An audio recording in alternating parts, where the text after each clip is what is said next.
So we've been doing these community calls now for almost 2 years. And so some of the women on here have been on them since then. Mary, Diane, Joanne's been on several, Maria, Suzanne.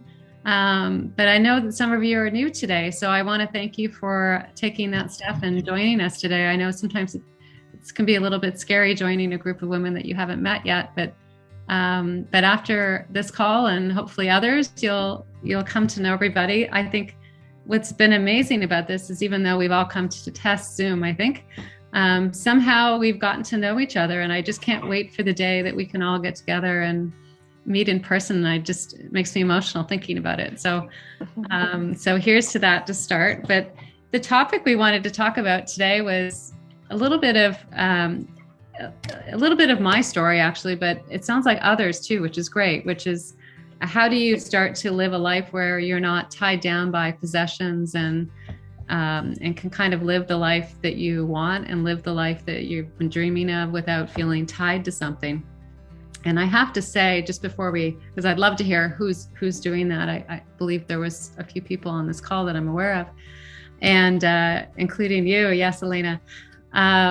But it brings up the idea of home too, because what does home mean to us, those of us that are traveling? And I had that debate with myself when I was in Mexico over the winter, wondering if I actually needed to keep a condominium in Toronto or if I could just live this way for the rest of my life. And when I was down there, I thought, oh, I can get rid of everything. I don't need a place to come back to. Wherever I have my backpack, I'll just go and I'll be perfectly happy.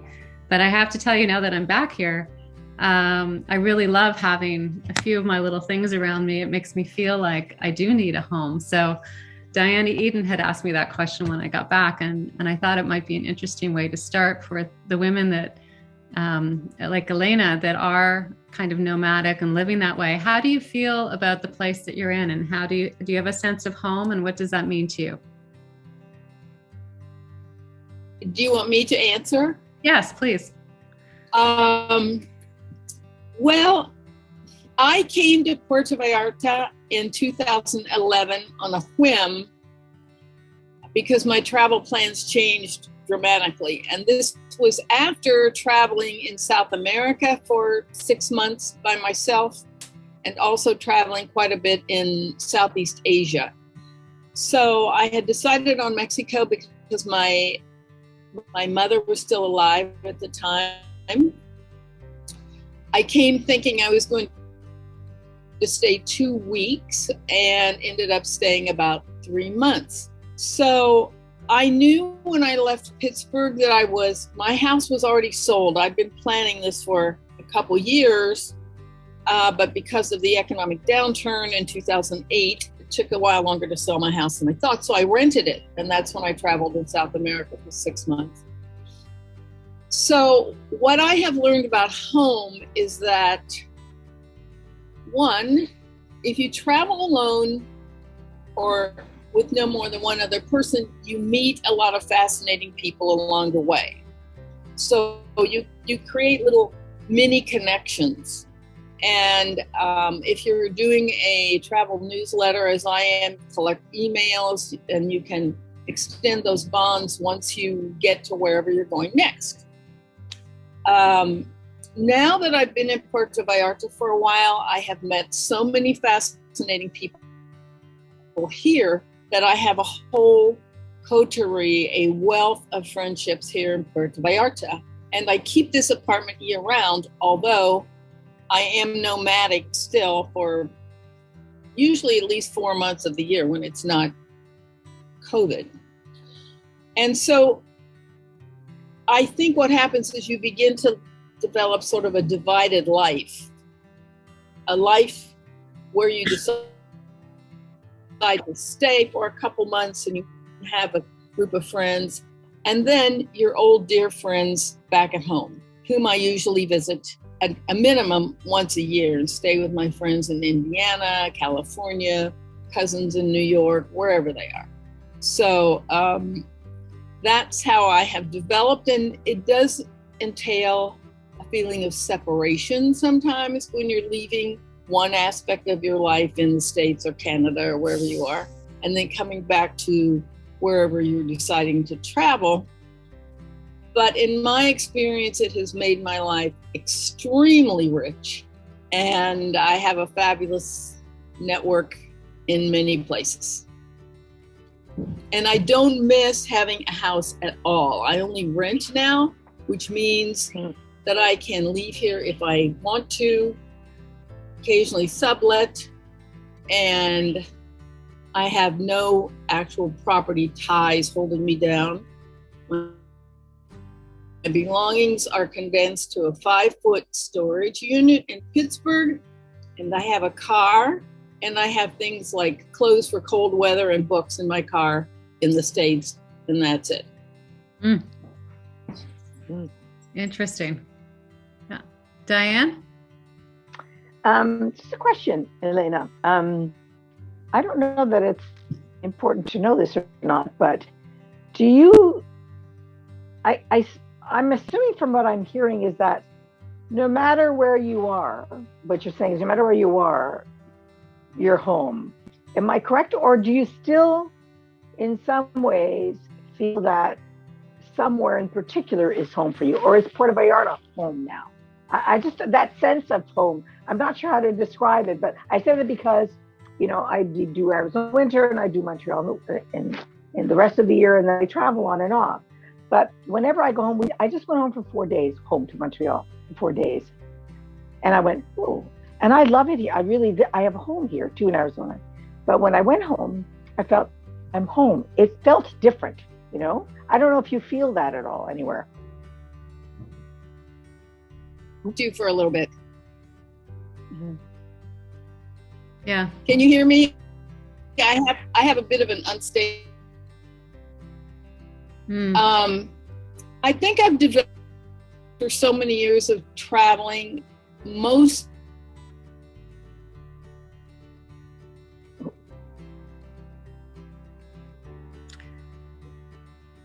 the feeling of home than I thought it would be, especially because I stayed for 19 months straight.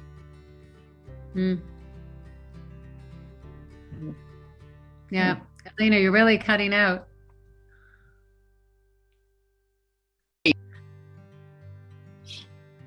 I'm curious if anyone else has been traveling this way, or, you know, have you gone away for extended periods of time?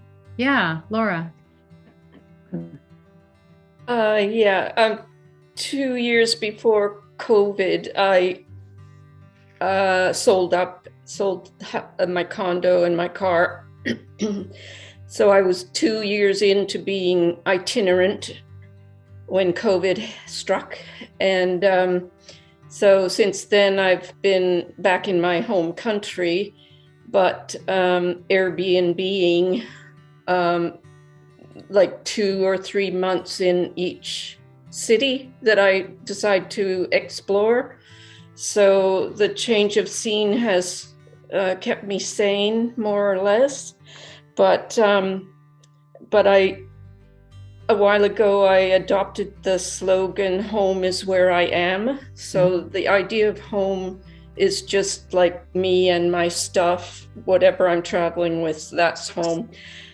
I must say I do miss a few things. And so, Carolyn, I can understand being back in your own place with your own stuff around you. But I miss things like having a food processor and having a whole range of spices and, you know, little things like that. So they're temporary things, you know, and it's more important just to be free. And so this, I too think that I will rent the rest of my life, because I can't see myself staying in, like, being confined to one location for the rest of my life. I mean, things will change, things may change, health, everything, but for now. So now I'm just keeping up with people virtually. And I wouldn't say I'm in the happiest of moods, because it's been 2.5 years of being constrained, but I don't know. life is good otherwise, you know? Yeah. Well, I guess the starting point for some of this, and it sounds like you've done it and I did it, which is getting rid of everything you own, practically everything actually, and which I did 3 years ago. Even before JourneyWoman came along, I had already decided that was the path I wanted to go, and I wanted to not own anything anymore and not have all of those, I think there's a responsibility that goes with it. I was just telling Debbie Phillips, who's one of our speakers coming up in a few weeks to talk about having a travel mindset. But I was just telling her that I felt a lot of guilt giving up my grandparents' furniture and family heirlooms and all these things that I had around me my whole life, actually. And it took me a little while to get through that, but also knowing that somebody else would love them as I did, gave me a lot of comfort. And then I just kind of let that go. It took a little while, but the moment when things start going out the door, when you do an auction, which is what I did, you kind of have to release that tension. Has anyone else gone through a downsizing or gotten rid of things? Yeah. Claudette, how did you do it? Can you hear me? Mm-hmm. Okay. I'm having problems with my Zoom, but anyway, I made a very quick decision to rent an apartment, and I rented out my house at the same time. And I thought, okay, this is kind of a process to see if I like renting and where I want to be, because during COVID, retiring during COVID, I wasn't quite sure who I was as a non-working person, but I knew I had a passion for travel. And so that's where I am now. I have my house rented. I look at it as a bank account. And if I'm going to stay here, I'm not sure. But I know for me, from traveling before, it's important to have home to come back to. And I'm not sure what that is. So I'm still working through that process. I can't say I downsized a lot. My apartment it's not a bad size.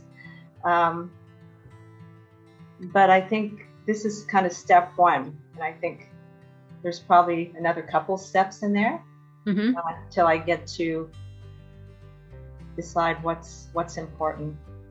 I'm still trying to figure that out. But it was a nice feeling to change. It sure is. And I think it does take time, even after you do the big one. There's still storage lockers to deal with and other things. So I'm working on my storage locker too. So it never seems to end. Yeah, I have my stuff stored at my daughter's and stuff in my basement at my house. And it's still stuff. It's stuff. Yeah. Does anyone, so you're all on this call because why? You want to learn about being more nomadic, or what would you like to learn that you'd like to investigate a little bit more? What's of interest to you? You can put it in the chat or just raise your hand. Oh. Can we just speak? Yeah, go ahead, Barbara. Okay. Your screen lights up. I would like to learn. I'm sorry? Go ahead, sorry. I would like to learn how to declutter. I mean, I'm not even there yet, but I need to declutter. So it seems overwhelming because I have way too much stuff. I think I should start with clothes, but I have papers which I need to go through and toss, but it's just too much to do. So I know you're supposed to take one box at a time and then make 3 boxes and put in donate and keep and trash. I know what I'm supposed to do. It's just getting started, I guess. Yeah. I did 3 webinars last year on downsizing. So, okay, I missed those. So, and we had a downsizing expert, Karen, who is the downsizing diva. And she says paper is actually the hardest thing to get rid of. Yes. Because we form emotional attachments to pieces of paper when we could be scanning them or somehow getting rid of them. So, and I was a teacher, so I have still a lot of teaching materials. I even have papers from students, which I could toss, but I feel there's personal information. I need to first, what do you call it? Cut it off and well, maybe get a shredder. Yeah, Shred I have a it. little shredder I use. Yeah, I need to do all that. Yeah, Suzanne, you were going to say something earlier, I think. Well, this is this has been my life, going into the nomad and downsizing for a significant amount of time. And my trick is I started early. We had bought a house in Mexico in 2004, and we're moving to Mexico in 2 months. We have our permanent residency. I'm closing down my apartment here, and I'm selling the remaining of what I had of 3,000 square feet. So I went from 3,000 square feet to 2,000 square feet to 1,000 square feet apartment. And now we have what everybody refers to as a casita in Mexico.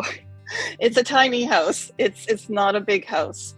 And so the key for me in getting rid of, and having 3 children, and having kept every bit of their homework from the time they were kindergarten to when they finished high school, all the papers, was gradual. Over and over and over and over again. You've got to go through it. It's like this analogy of an onion, and you keep peeling it and peeling it and peeling it. And at first it's like, I can't get rid of this. I can't get rid of that. I can't get rid of that. And now I'm taking 6 bags. I took 6 bags, gigantic bags, on one Air Canada flight. I'm taking my second six bags at the end of April, and I have 6 boxes in storage, 1.5 cubic feet, that hold all my pictures in my album. I took every picture out of my album, and I bought plastic acid-free boxes that contain about 200 pictures. And you can put gazillions of pictures from albums into a box the size of this. And so you can reduce all my books, my cherished books, whatever I could get on my Kindle, I've given away to the public library. So all my books are on my Kindle. I have 1 box of books that I can't get on Kindle from about 12 boxes of books. So what's in my storage locker for future trips are my albums and my boxes. And my books. So the key is that you can't do it all at once, because it's too emotional. You say, I can't get rid of this, I can't get rid of that. But as you repeat the process over and over and over again, you go, okay, I can do this now. So that's my trick, is to start early and don't have expectations that you're going to get rid of everything in one shot, because it's not possible. It's really too hard. So now we're living a nomadic life, in the sense that we have a place to stay, but it costs us very little to stay there. And all our money is being directed towards travel. All our investments, everything that we've done, is to be able to travel the world, but we still have a little casita in Mexico to come back to. Suzanne, I like all that. You gave us a lot of good advice on how to do it step by step. My problem is I don't have a goal.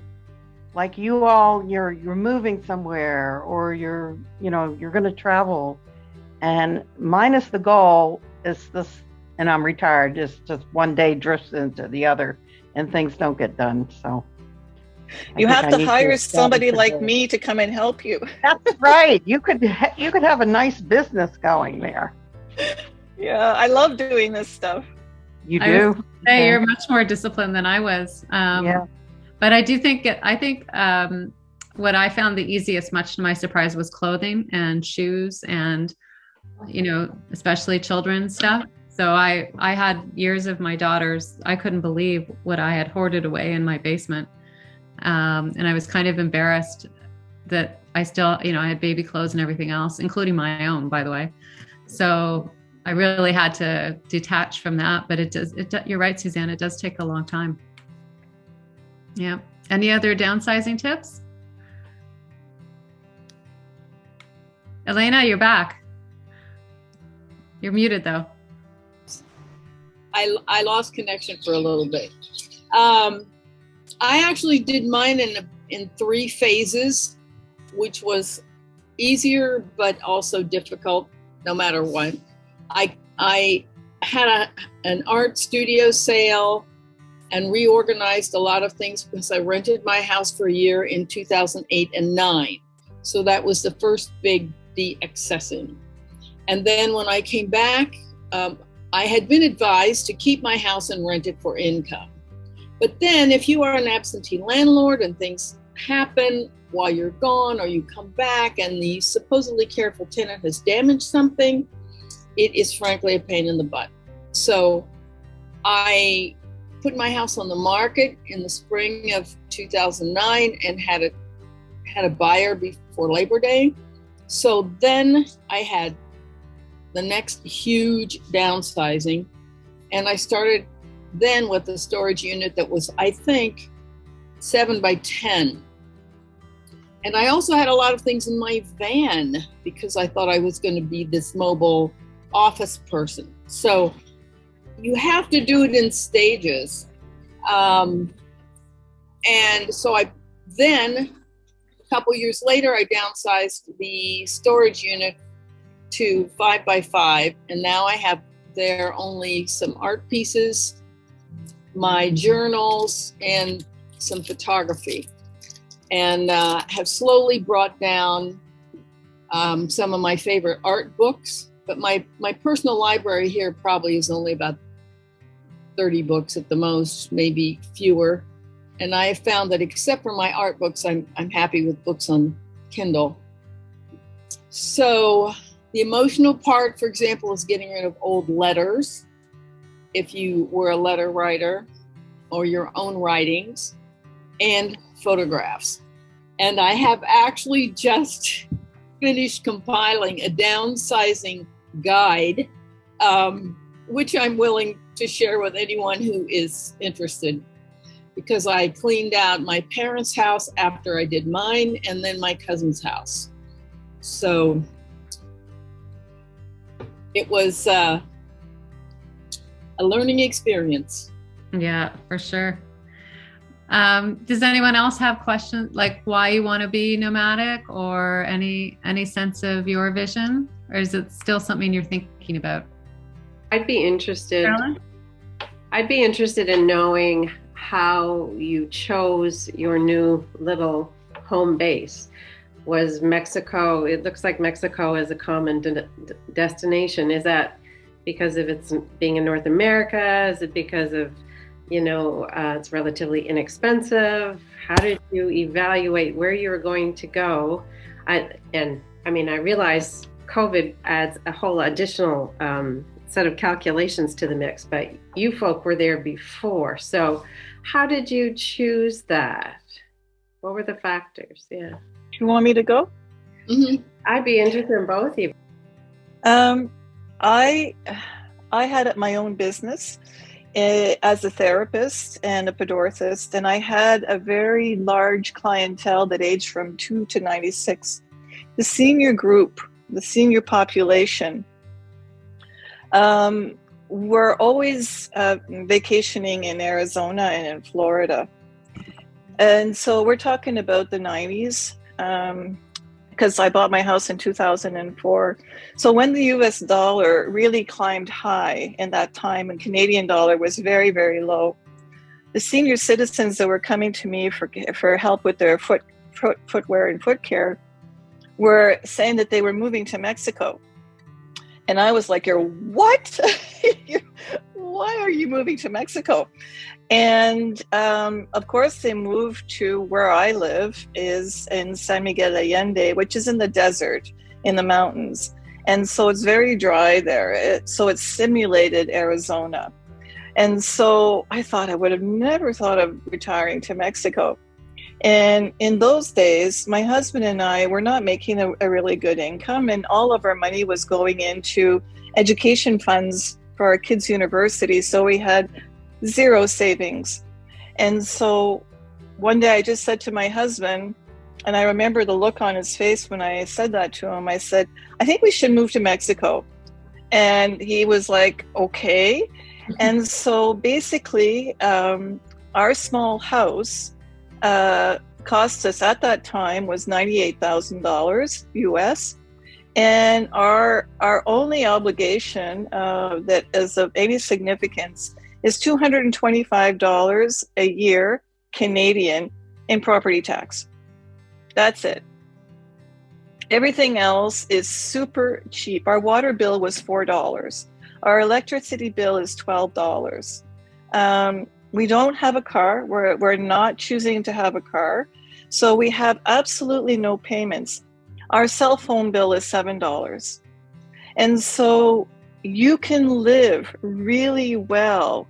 And if you have saved your money for travel and you're living in a place that costs you barely nothing to afford, then your dollar really goes a long way.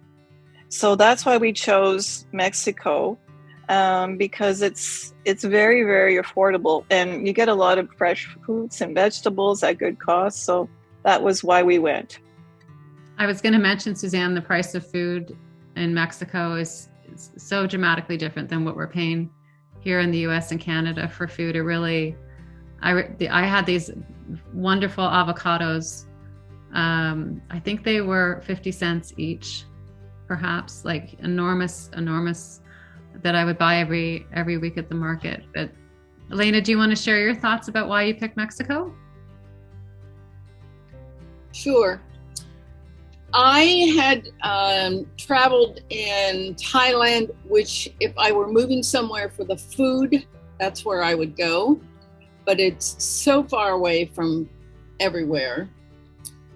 And I loved New Zealand, also too far away. And after I had traveled in South America for 6 months and checked out 10 countries, including Central America. I loved Brazil, but I had already been studying Spanish and I didn't feel like trying to tackle Portuguese, but I hope to go back to Brazil. And I traveled in the Yucatan at the end of that trip. So I didn't find any place in all of those countries that really magnetized me. And when I flew to Puerto Vallarta, as I said earlier, that was in 2011, January of 2011, I thought I would stay 2 weeks. And then I found out that there was a tango group and a writing group, and I started meeting really fascinating people. And I've been to San Miguel now. San Miguel was first on my list, actually. But I found out that it's in the mountains. It's about 7,000 feet, and it's chilly. I was not moving anywhere to be chilly. But I will probably come to San Miguel in March for the Tango Festival if we have it. San Miguel is very, very arty and it's beautiful. It is high desert. So if you like to be cooler, that's the place for you. If you like heat and humidity in the summer, it's pretty steamy here. But here, I'll show you my view. This is my current view from my little terrace here in Puerto Vallarta. Nice. Ouch. So I now have a 3-room apartment, which is quite reasonable. I'm a couple blocks up. It takes me about 10 minutes to walk down to the beach because they cut off the path that's directly below me. And I'm here because I went through an elimination process, which some people might describe as clarity cards. There's a writer named, wait a minute. He helps writers, Dan, now his last name went out of my brain.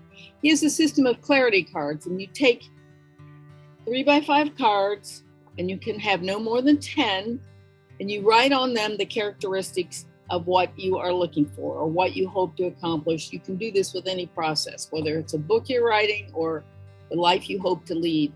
And then you rearrange these cards in order, 1, 2, 3, etc.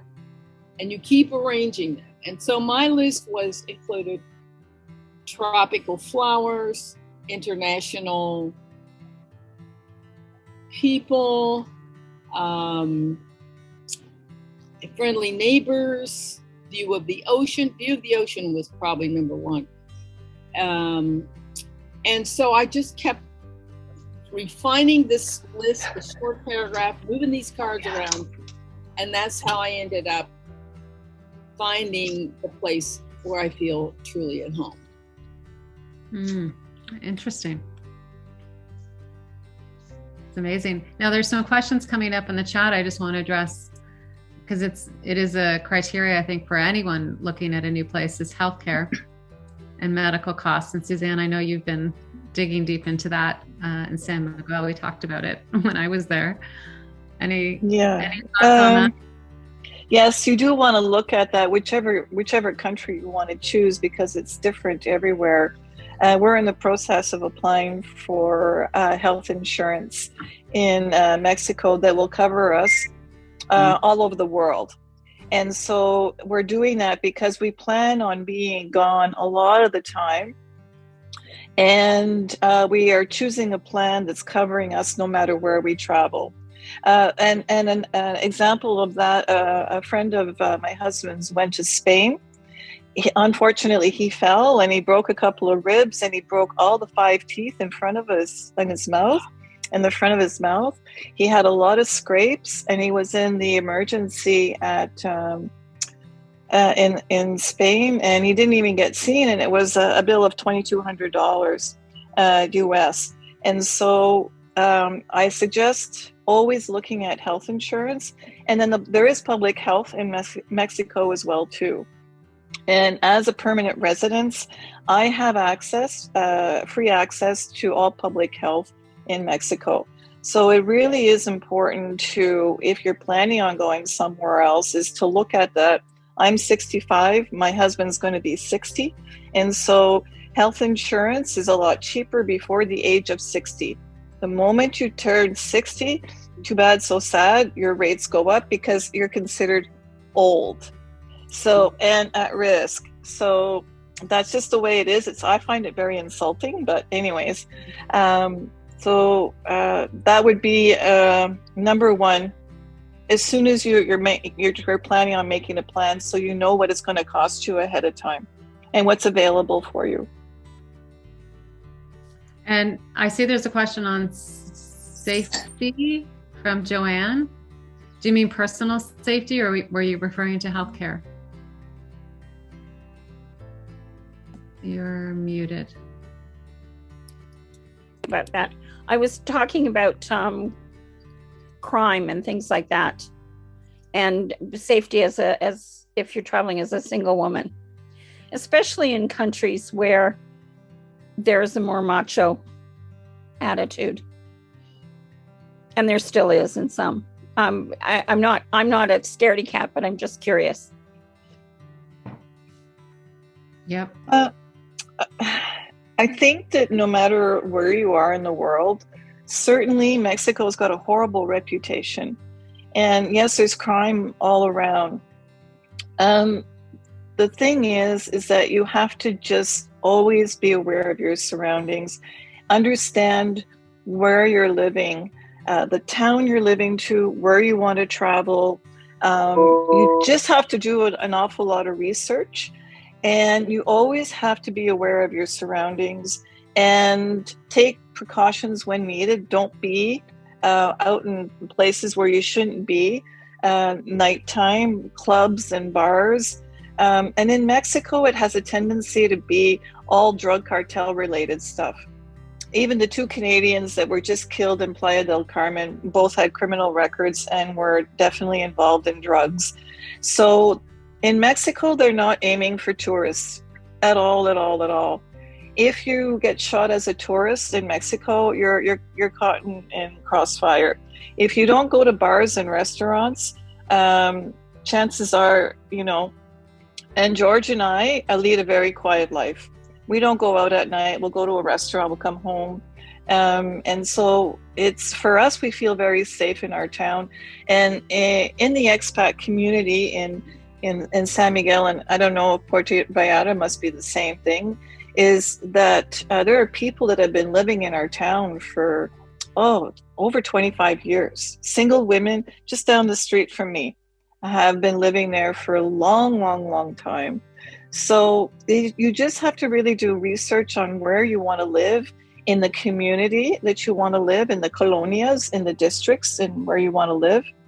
And women make friends with other women very rapidly. And one of the reasons why we chose San Miguel is that there's 129 NGOs. And so there's so many communities of expats and people involved from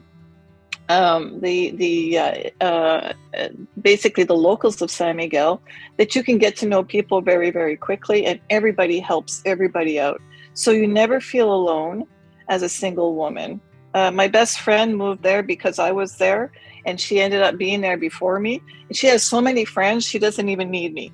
So the other thing I would say that I found helpful for both San Miguel and Merida, which is where I spent 2 months, is connecting into some of the expat Facebook groups, and even just watching them for a little while and understanding, what questions come up, because those are wonderful resources to not only connect with people, but you're often looking for, an optometrist or a hairdresser or a doctor or a dentist or something like that. And with both Merida and San Miguel, I'm still a part of those groups. And it's interesting to see the kinds of questions that are asked and the whole community that's built up there. Sounds like it's much like any place that you move to, because I've moved a lot in my life. So it's like anything else. You gradually get to know people around, and they become your safety, because neighbors look after neighbors, women look after women. Yeah. So thank you very much. That's very helpful. I think even in San Miguel, it is more socially oriented than many of the places. I mean, it felt that way to me. Like there is this network, and the city has learned how to cultivate that. Yeah. And also in Merida, the library there plays a really important role, bringing people together and creating events and education opportunities and tours of homes and things like that. I'm not sure if it's the same in San Miguel, but in Merida for sure. I went on several library tours and met a lot of people, and it doesn't take as long as you think to kind of work your way into that ecosystem. At least I didn't feel that way at all. So that was interesting. I also wanted to, there are a number of things we could talk about today. Accommodation is another one I was thinking was, where do you start? How do you find a place to stay? And how do you choose a place to kind of land for a little while? And what I did was I found a place for 3 weeks in Merida when I started there. And then I walked around town and got to know the whole town. And then I picked places that I wanted, areas of town that I wanted to experience. And certainly I would have preferred to have had one place for the whole time, but unfortunately I didn't plan far enough ahead. So I had to kind of adapt and adjust, but it was a wonderful way to see different areas of the city. And anytime I wanted to rent an Airbnb, I would go look at it first and decide if I wanted to be on and most of them, a lot of them, they would be on very busy streets, or, oh, guess what? Construction next door, not mentioned in the listing. So Google Earth is great, but it doesn't always tell you what's happening right in that moment. And so I really got a lot of value. There's some places that look beautiful. And then I went and looked and saw, oh, there's guys working there every day doing construction, building a roof. And the owner said, oh no, it won't take that long, and they only work this amount of hours. And I said, no, that's just not going to work for me. So because I was working during the day and I couldn't have had all that noise happening during the day. So any other thoughts from folks on accommodations and how to find a good place? We did an article last year with Kate Diamond, who is also nomadic. I did an interview with her, and she talked about looking at reviews and looking at them with the context of not if you see a lot of reviews about how nice the host is, that's not really a good review, because the person isn't really talking about the place. They're talking about the host and what a wonderful person they were and all this stuff. And the other thing I learned is not only that, but look at how the host replies to comments that aren't positive. And I experienced that at one place I stayed in Mexico where I had seen the host be a little defensive, and then I experienced it myself when I complained. And we got into a bit of a disagreement over it, and I didn't write him a very nice review, which he didn't like either. So there's lots of things to consider when you're looking at accommodations, but I also find owners will negotiate prices with you if you ask. And some of them also rent on their own. So one place I stayed for 4 nights through VRBO or Verbo. I've heard it called. I find that weird, but anyways. And then I wanted to stay longer. And so I just gave the owner pesos and we worked it out. We worked out a price. So lots of different ways to handle accommodations. I think the other thing, and again, I did a whole session last year on technology and looking at wireless and VPNs in particular, and using Wi-Fi when you travel and having to be safe. And I really do recommend having a VPN software on your phone when you're using public networks, which is what I did this time. I didn't do a card. I thought about it and I kept meaning to do it, but I just found it, because there was so much Wi-Fi, I just found that easier. But I do suggest you get a Wi-Fi.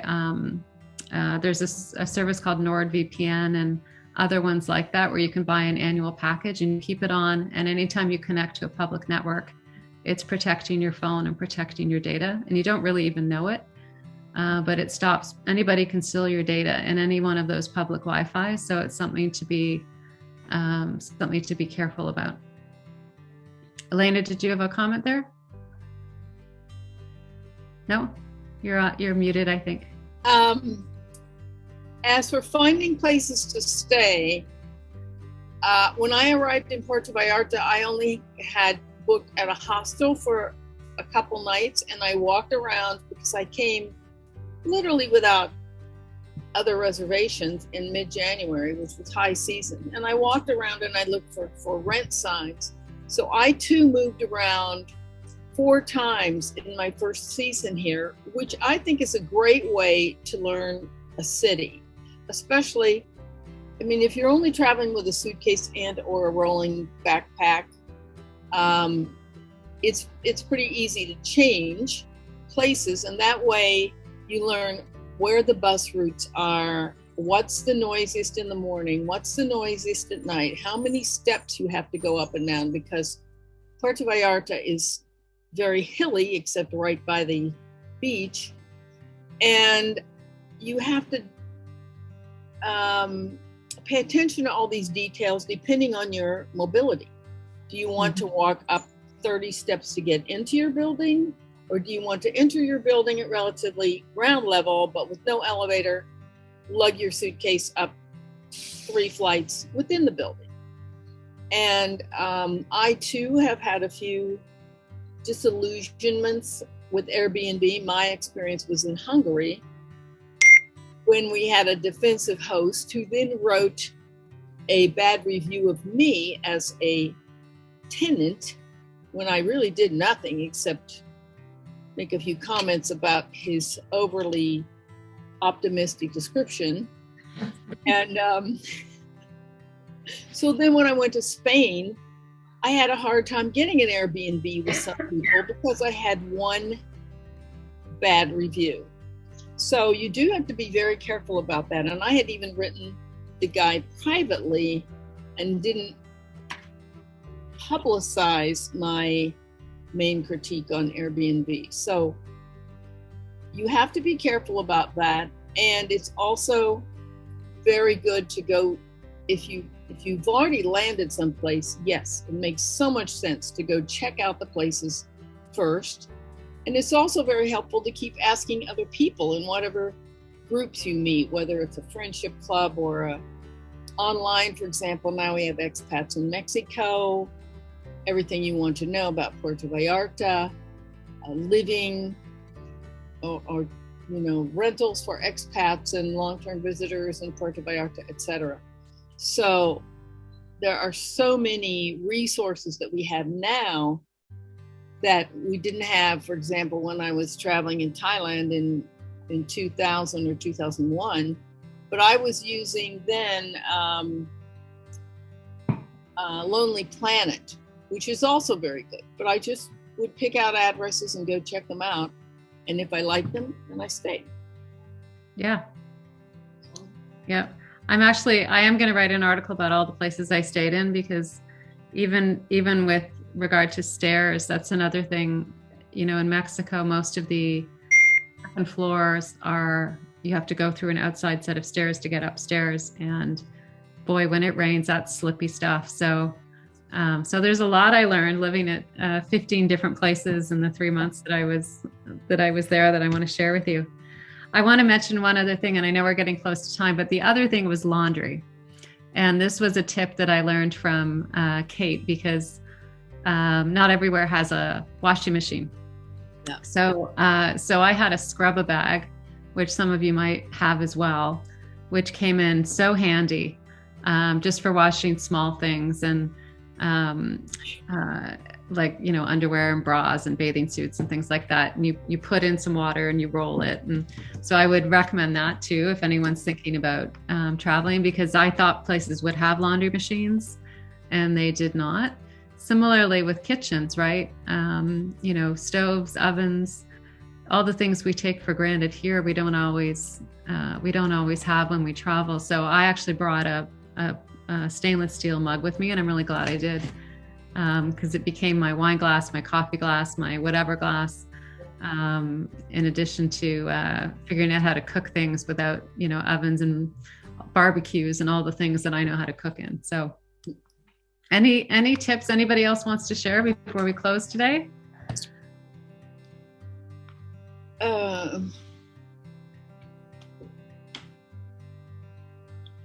Someone wrote in the chat about medicines. I almost always take a small bag of medicines that I might need immediately. A travel doctor advised me to take azithromycin for infections above the diaphragm, Cipro for infections below the diaphragm. And I almost always take Lamodal, which is for diarrhea, as you probably know. And almost everything, frankly, I have found that you can get in pharmacies almost everywhere you go. And as I did write in the chat, there are fabulous small clinics in Mexico next to little pharmacies called medicims. You go in, you get a little piece of paper, you sit in the clinic next door, you consult with a doctor, which I just did this week for bronchitis, and have gotten a few anti-inflammatory shots. The whole thing so far hasn't cost me more than $15, including the injections. So I think just a small bag of basic medical, you know, Tums, that kind of thing. But usually my medical kit is no more than a Ziploc bag about like that. And I frankly haven't had to use it very much. And if you can talk to somebody locally or a pharmacist, usually if you have some ailment along the way, you can find help for not too much money. That said, emergency medical care in Mexico is expensive. So it helps to either keep your Medicare wherever you are. And as I mentioned in the chat, I found an evacuation plan. It's called emergency assistance. You can look it up online. I got it first through my credit card. I think it's about $179 a year, for a whole year. They have very great testimonials. And if you have an accident, you first have to be put in the hospital for evaluation and then contact them. And they will, if necessary, send a nurse to help you get back home, and it's all covered. I don't know how for that amount of money, but they have very positive testimonials. That's great. Elena, do you mind putting that in the chat too, just so we can keep track of it? I put that in already, I think. Oh, okay. Great.